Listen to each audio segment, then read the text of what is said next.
Okay. Hey, Scott. How are you? Great. How are you? Thanks for having me. Oh, doing fine. Thank you for coming on the show. Just before we got on, you were telling me that you had just moved. Yeah, I don't know. Did you ever take everything you own, put it in a vehicle, and then drive it to a new place and unload it? Yeah, I've done that. Yeah, it's stupid. I don't suggest anyone doing that. Why do we do this? It's a very dumb thing to do. That's where I'm at today. Well, did you want to just throw it all away and buy new stuff when you get to the, Yes, yeah? and every box I lifted, I hated everyone who ever gave me anything. So that means I still love my children. So it worked out. Well, okay. Would they have been offended if you threw out their gifts? Well, luckily that's not a concern for me, so I Uh, didn't have to worry about it. okay. All right. Well, let's see. So on your bio, it says you're an author, a publisher, a television historian. You also told me that you're a podcaster. What do you talk about on your podcast? Television. We've done this podcast, if you can imagine, for 11 years. It's called the Red Room Podcast, based on Twin Peaks, is where we got the name. But we cover all kinds of TV shows, interview creators, and just talk about good TV. There is a lot of TV, but there's a little bit of good TV out there, and that's what gets me excited. Well, I'm glad you said that because, as we mentioned again before the interview, you said that you were 51. I will be 59 next month. So we're kind of sort of in the same age demographic. TV has changed a lot. From when I was a Right. kid, there were 5 channels, and that was your choice. Now there's a billion channels. Most of it is online. I think cable TV is just about dead. What do you think? Do people even subscribe to cable TV anymore? Only old people, honestly, and people who are want to watch the news or sports, and that isn't me. So I don't. I haven't had cable in a very, very long time, and I'm doing a podcast on television. You just don't need it. You can get everything outside of it, which is great. So everything is on the internet. The TVs are smart TVs, which are all connected to the internet.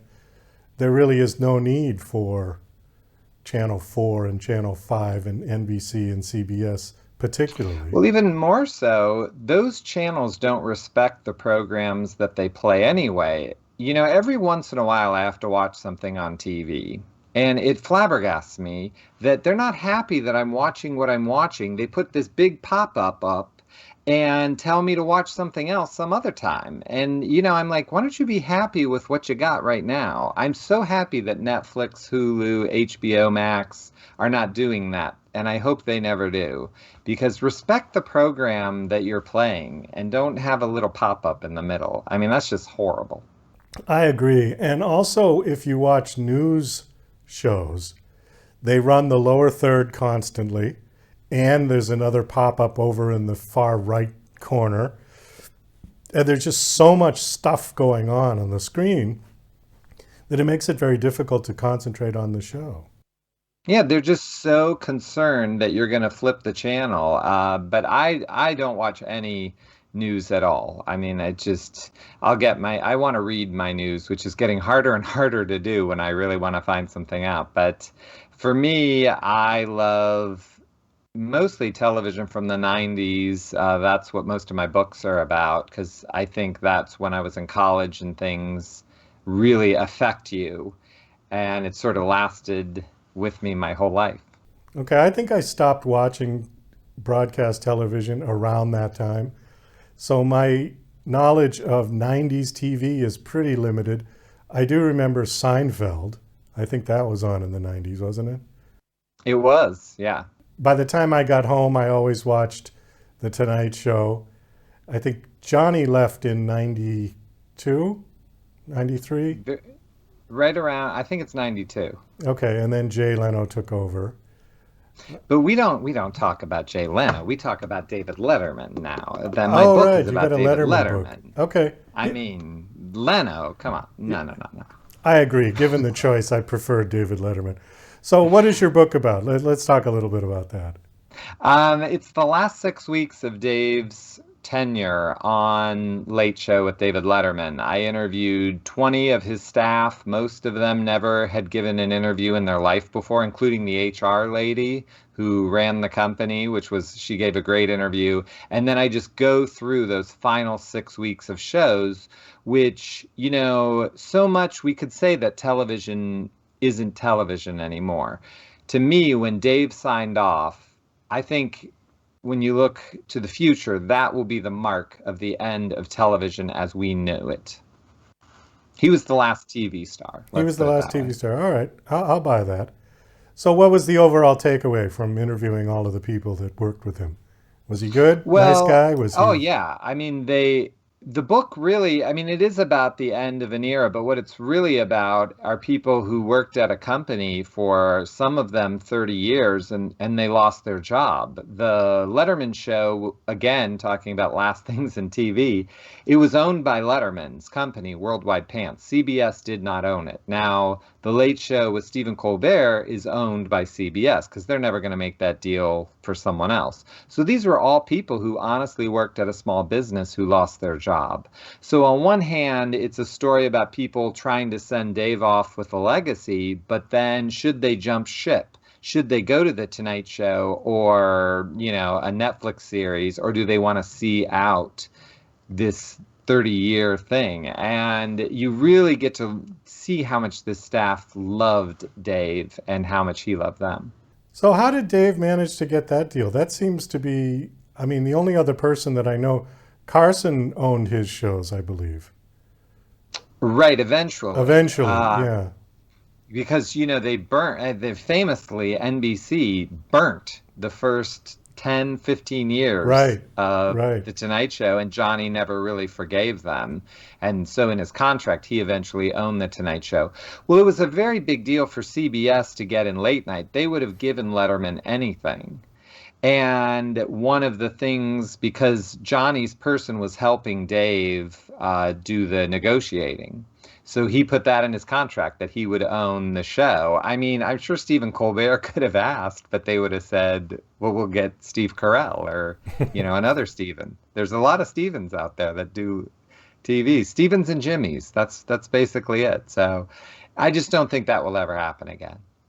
Well, my two favorites, I like Letterman as probably a third favorite. First has to be Johnny. Second is Dick Cavett.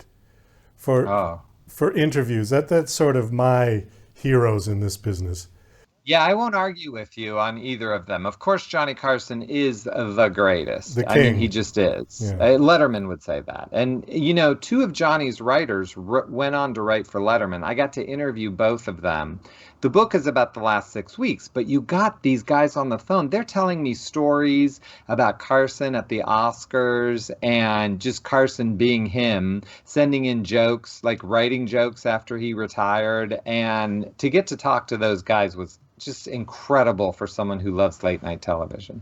Well, also Dick Cavett, I think, wrote for Johnny way in the early 60s. Yeah. And Dick his interviewing was amazing. To have that kind of talk, that's what I miss from late night now. There's no talk anywhere on TV except your show. That's where you got to go to get the good talk. Well, thank you. I agree with you, though. It's just so much like Jimmy Fallon I liked on SNL, but after SNL, it's like, why did they pick him? All he does is giggle, it seems.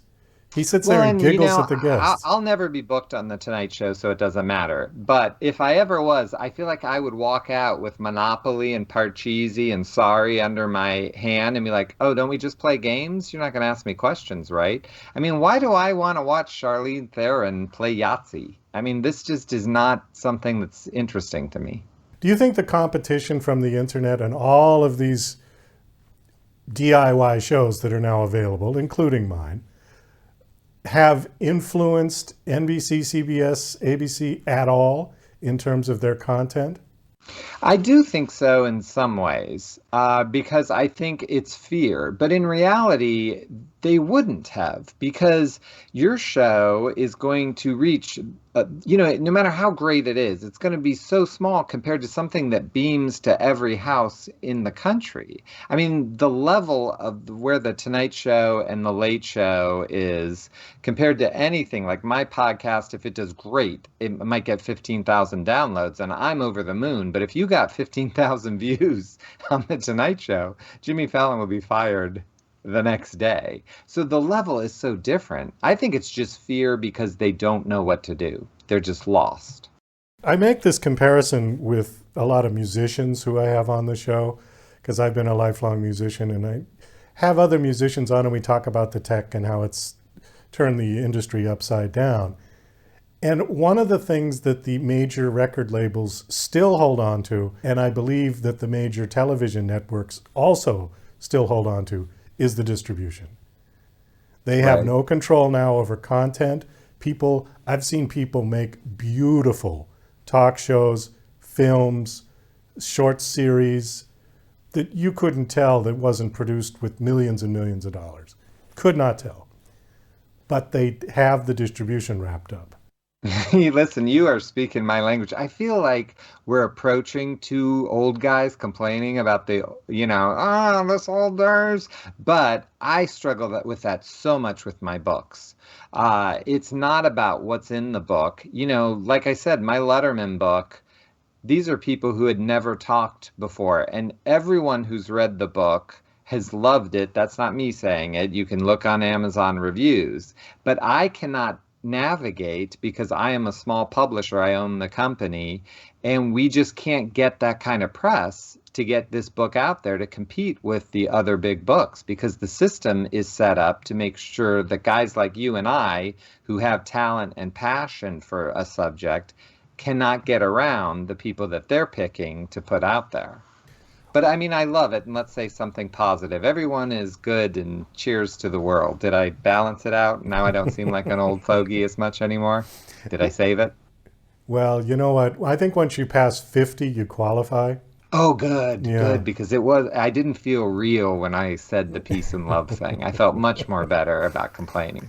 It's all right. There may be some benefit to someone who actually respects their elders and will listen to what we're talking about. Mm-hmm. Because long after we're gone and they're 50 years old, they're going to experience the same thing. Good. And good. I like it. I'm all for it. So let me go back to your publishing company for a second. What is the difference between being self-published and creating a publishing company? Well, I know, and that is a tricky one for us because a lot of people think that I am self-published and I have to explain to them. The difference is, and you said it already, is distribution. So the name of my company is Fayetteville Mafia Press. I do it with David Bushman, who worked at the Museum of Television for 20 years. And we are doing nonfiction for the most part, a lot of TV books. But we have a distributor that gets our books everywhere on the globe. So that is the difference. Where if you're a self-publisher, which I've done that as well, you can't get your books in Barnes & Noble, you can't get your books in England, where our books go everywhere. That's the difference, is we have a distributor. Okay, and also the difference is you're publishing other people's work as well as your own. Correct. Right. Exactly. Yes, we have a staple of authors. Okay. We've been doing it for about 3 years. So we started with doing one book, which was the Letterman book. Now we're up to 4. Next year it's looking like we're going to do 6. It takes a while, but it's so much fun. Now, when you take on somebody else's work, do you charge them or do you pay them? Both. Sometimes, well, first of all, everyone gets paid, and everyone gets paid more than they'd get paid from anyone else, because I did a book about 30-something, and you'll be old enough to remember that show. And I did it through a publisher, and I got beans, and I was like, this isn't fair. So we pay quite well to the authors. Instead of making money off them. Our idea is to have a bunch of things coming through. But sometimes if they need editing, if they need design, then we do have to charge for that to stay in business. We don't want to be a charity. But everyone who comes with us makes money. Oh, well, that's kind of an interesting setup. It's sort of a hybrid. Yes, actually, that's what my partner keeps telling me that it is. He handles that side, but you're right. He did say we are hybrid publishing. I'm learning so much today. It is very, very interesting because, and I think since we're running out of time in this interview, I'll explain this thought after we get off. But we got about a minute, and I wanted to hit on the difference between, and this was explained to me by an author, and I think I agree with him. But now, you see, you've given me a third because there was self-publishing and there was traditional publishing, which is the Right. five big publishers in the country, the world, right? So now you've got a sort of a niche in the middle, which I think is very cool, somewhere in between the two. The one thing that you don't get from self-publishing, and maybe you get it with your company, but with the traditional publishing, is the validation. When you Yeah, self-publish, you don't get that right. validation that there's somebody out there who's going to pay me to create. And most Yeah, artists, oh, that's so I interesting. don't care who you are, whatever kind of art you create, writing, music, acting, dancing, whatever. We have fragile egos and we need that pat on the back. You're doing a good job. Here's a check. Right. So it's interesting because I have a book out that I wrote with Aaron O'Neill called But Couldn't I Do That? That's about this topic, and it's about self-publishing versus traditional publishing. And here's what I say in the book, and I'll tell you now. Would you rather sell 20,000 books and make $500 or sell 2,000 books and make $20,000? I mean, in the end, it's about making the money and owning what you made and being a part of it. That's the other thing. With our company, the author owns it. We do not take ownership of their work. I will never own someone else's art. I just will not be a part of that. So there's a way to make money and not have your book plastered up anywhere, everywhere, and you'll get your validation when you don't have to eat at Wendy's. Well, I suppose that's one way to think of it. I think on that note, we've got to wrap it up. Do you have a website that you want to give out? Yes, scottryanproductions.com. You can get my upcoming book on Moonlighting with Bruce Willis and Sybil Shepherd. It comes out in June, and FayettevilleMafiaPress.com is the publishing company. And this was so much fun. I really appreciate it. I had a great time. Well, I did too. Thank you, Scott. And best of luck with all of your endeavors. Yeah, would you help